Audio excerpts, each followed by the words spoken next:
Hi అండి. అందరికీ నమస్కారం. Welcome to my channel. ఈ వీడియోలో పెన్షనర్లకు పెను ప్రమాదంగా మారిన పెన్షన్ సవరణ చట్టం అండి. సో, ఈ యొక్క పెన్షన్ సవరణ చట్టంపై ప్రభుత్వానికి నోటీసులు జారీ చేసిన సుప్రీం కోర్టు జూలై 2025కు అయితే వాయిదా పడింది. మరి ముఖ్యాంశాలు ఏంటనే పూర్తి వివరాలు వీడియోలో తెలుసుకుందాము. వీడియోనైతే ఎక్కడ గాని స్కిప్ చేయకుండా ఎండ్ వరకు చూసేయండి. అప్పుడు ఇన్ఫర్మేషన్ పూర్తిగా అర్థమవుతుంది. అలాగే వీడియో చూస్తున్న ప్రతి ఒక్కరు వీడియోకి లైక్ చేయండి ఫ్రెండ్స్. వీడియోని తోటి పెన్షన్ మిత్రులతో షేర్ చేయండి.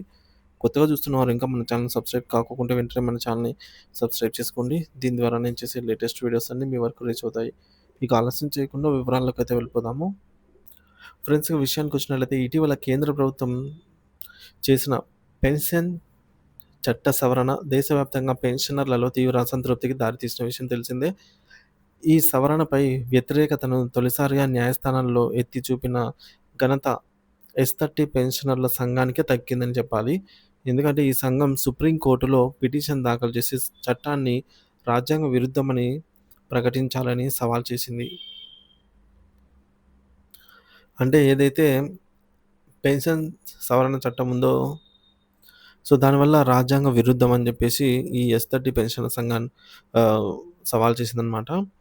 కేంద్ర ప్రభుత్వం 1972 నుంచి అమల్లో ఉన్న సివిల్ సర్వీసెస్ పెన్షన్ రూల్స్‌ను ఇటీవల సవరించింది. ఈ సవరణల ద్వారా ఇకపై కేంద్ర ప్రభుత్వం వేతన సంఘం సిఫార్సులను ఎప్పుడు, ఎలా అమలు చేయాలి అన్నది అధికారం పూర్తిగా తమ చేతుల్లోకి తెచ్చుకుంది.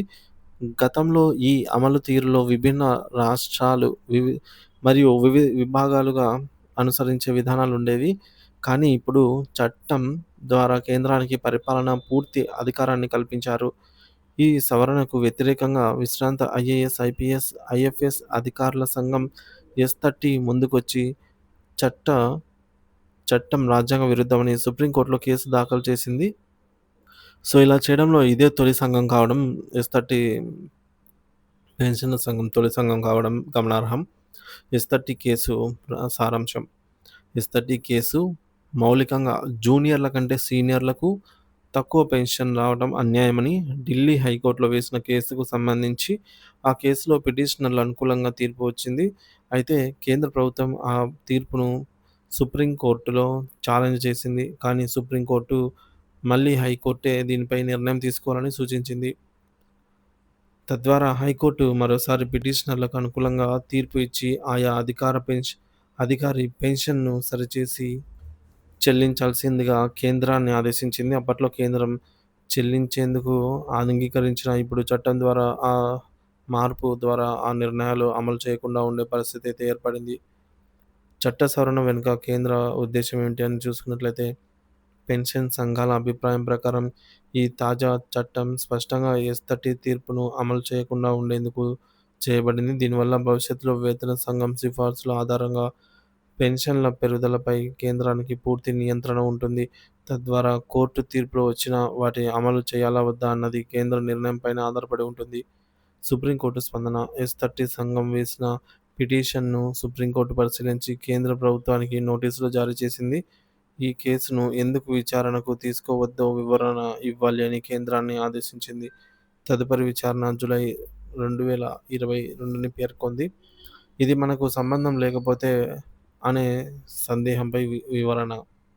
కొంతమంది పెన్షనర్లు ఎస్-30 కేసుపై స్పందిస్తూ అది ఐఏఎస్, ఐపీఎస్, ఐఎఫ్ఎస్ అధికారులకు సంబంధించినది. మనకు సంబంధం ఏముంది అని ప్రశ్నిస్తున్నారు. కానీ అసలు సత్యం ఏంటంటే చట్ట సవరణ ప్రభావం దేశంలోని ప్రతి ఒక్క పెన్షనర్‌పై ఈ యొక్క ప్రభావం అయితే ఉంటుంది. ఎందుకంటే ఇది ఇకపై వేతన సిఫార్సులను అమలు చేయడంలో కేంద్ర ప్రభుత్వానికి ఎప్పుడైతే ఆహ్, అనిపించాలో అప్పుడు అమలు చేసే స్వేచ్ఛ ఉంటుంది కాబట్టి, సో, దాంతో భవిష్యత్తులో పెన్షన్ పెరుగుదల, సవరణలు పూర్తిగా ప్రభుత్వ బాధ్యత పైన ఆధారపడి ఉంటాయి. కాబట్టి కోర్టు అనుకూలంగా తీర్పు ఇచ్చినా అమలు చేయాలా వద్దా అన్నది కేంద్రం నిర్ణయించవచ్చు. పెన్షన్లు జూనియర్లకు అధికం, సీనియర్లకు తక్కువ. ఈ చట్టం వల్లనే ఈ చట్ట మార్పుల వల్ల ఒక ప్రధాన సమస్య మరోసారి చర్చకొచ్చింది. అదేంటంటే జూనియర్లు ఎక్కువ వేతనం పొందుతూ ఆదాయంగా పెన్షన్ కూడా అధికంగా పొందుతున్నారు. సీనియర్లు ఎక్కువ కాలం పనిచేసినా తక్కువ పెన్షన్ అందుకుంటున్నారు. ఇది న్యాయసమ్మతమా అనే ప్రశ్నను ఈ సంఘం కోర్టులో లేవనెత్తింది. ఇలాంటివి చిన్న సంఘాల పొరపాట్లైనా దేశవ్యాప్తంగా పెన్షన్‌లకు దారిదీపంగా నిలుస్తున్నాయి. ఎస్-30 సంఘం సుప్రీంకోర్టులో వేసినటువంటి ఈ కేసు తదుపరి దశలు ఏ విధంగా ఉంటాయో దేశవ్యాప్తంగా పెన్షనర్లను ఆసక్తిగా ఎదురుచూస్తున్నారు. మరి ఈ చట్టం భవిష్యత్తులో వృద్ధుల ఆర్థిక భద్రతపై ప్రభావం చూపే అవకాశం అయితే ఉంది.